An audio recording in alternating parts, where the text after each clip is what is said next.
আসসালামু আলাইকুম। ইদানিং আমার অনেক ভিডিওতে অনেকে কমেন্ট করছে এবং অনেকে হোয়াটসঅ্যাপে মেসেজ দিচ্ছে যে বলতেছে ভাইয়া আপনি আগে বাসায় ভিডিও করতেন, এখন বাসায় কেন ভিডিও করেন না? এবং রাতের বেলা আগে বাসায় ইমার্জেন্সি অনেক খবর থাকলে ওগুলো ভিডিওতে এসে বলতেন। আসলে ভাই আমার এখন অনেক সমস্যা চলতেছে, অনেক প্রবলেম। ভিডিও করতেছি, আপনাদেরকে ভালোবাসি বিদায়, এবং আপনারা আমাকে অনেক ভালোবাসা দিয়েছেন যখন আমি জেলে ছিলাম, সেই কারণে এখন আসি ভিডিও করতেছি। না হলে এখন ভিডিও করারও পরিস্থিতি নেই, কথা বুঝতে পারতেছেন?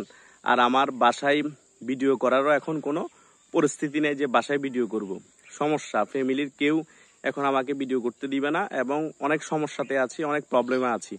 যারা গুটি কয়েক মানুষ প্রবাসী আছেন আমার সাবস্ক্রাইবার, তারা খবর নিয়েছেন, তারা জানেন কতটুকু সমস্যায় আছি আমি। আপনাদেরকে ভালোবাসি বিদায় লুকিয়ে হলো আমি ভিডিও করতেছি আপনাদেরকে কিছু জিনিস বলার জন্য। তাছাড়া আর কিছুই না, এখানে আমার কোনো বেনিফিট নেই। ভিডিও যে আপনাদের সাথে শেয়ার করতেছি বা বিভিন্ন ধরনের কথা বলতেছি, অভ্যাস হয়ে গিয়েছে। আর আপনাদেরকে ভালোবাসি, সে কারণে সুযোগ পেলে আমি ভিডিও করি। আর আমি এমন সিচুয়েশনে ছিলাম যে আমি যে মাইক্রোফোন আনবো বাসা থেকে, ওই সময়টাও পাইনি।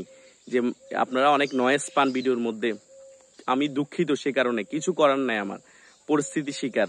তারপরও আমি ভিডিও চালিয়ে যাচ্ছি আপনাদেরকে কিছু বলার জন্য, এবং আপনারা আমার ভিডিও দেখেন সেই কারণে। আর ভালো ভালো কমেন্ট করেন। আপনারা আমাকে ভুল বুঝবেন না যদি কোনো নয়েজ এবং ইমার্জেন্সি অনেক ভিডিও যদি করতে না পারি, তারপরও আমি চেষ্টা করি যখন যেটা ভিডিও করার সেগুলো আপনাদের মাঝে তুলে ধরার জন্য। কারণ বর্তমান বাংলাদেশের প্রেক্ষাপট আপনারা তো জানেন। এই প্রেক্ষাপটে একবার আমাকে খুনি বানিয়ে জেলে ঢুকিয়ে দিয়েছে একটা মার্ডার মামলা দিয়ে, এবং আমাকে হেনস্থা করা হয়েছে, সেটাও আপনারা জানেন যারা খবর নিয়েছেন আমার। যারা জানেন না তাদেরকে আমি জেল থেকে বাইর হওয়ার পরে ভিডিও বার্তার মাধ্যমে জানিয়ে দিয়েছিলাম। তো এই সিচুয়েশনে যে আপনাদের সাথে আমি কথা বলতেছি বা দেখা হবে সেটা আমি কল্পনা করিনি। অনেকে চিন্তা করেছে 1-2 বছরের আগে আমি বাইর হব না বা আপনাদের সাথে দেখা হবে না, কথা হবে না। কিন্তু একটা জিনিস হচ্ছে যে আপনি যদি অপরাধ না করেন, কোনো দোষ না করেন, মানুষের উপকার করেন, কেউ আপনাকে ক্ষতি করতে পারবে না, আপনাকে আটকে রাখতে পারবে না। আল্লাহ আপনাকে সেভ করে আনবে।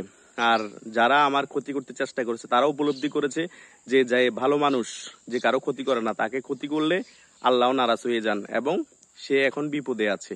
যে আমার ক্ষতি করার চেষ্টা করেছে বা করেছে, ভবিষ্যতে বিপদে থাকবে। কারণ আল্লাহর মায়ের বড় মায়ের, আল্লাহ ছাড় দেন কিন্তু ছেড়ে দেন না।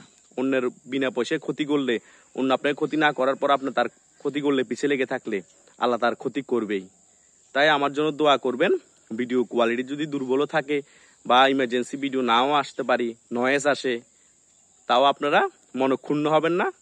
আপনারা ভিডিওগুলো দেখবেন খুব মনোযোগ দিয়ে। আমি চেষ্টা করব ভালো ভালো ভিডিও করার জন্য আপনাদের মাঝে। কারো পছন্দ হবে, কারো খারাপ লাগবে। আমি তো আর সবার মন মতো ভিডিও করতে পারবো না, তাই না? আমিও তো মানুষ।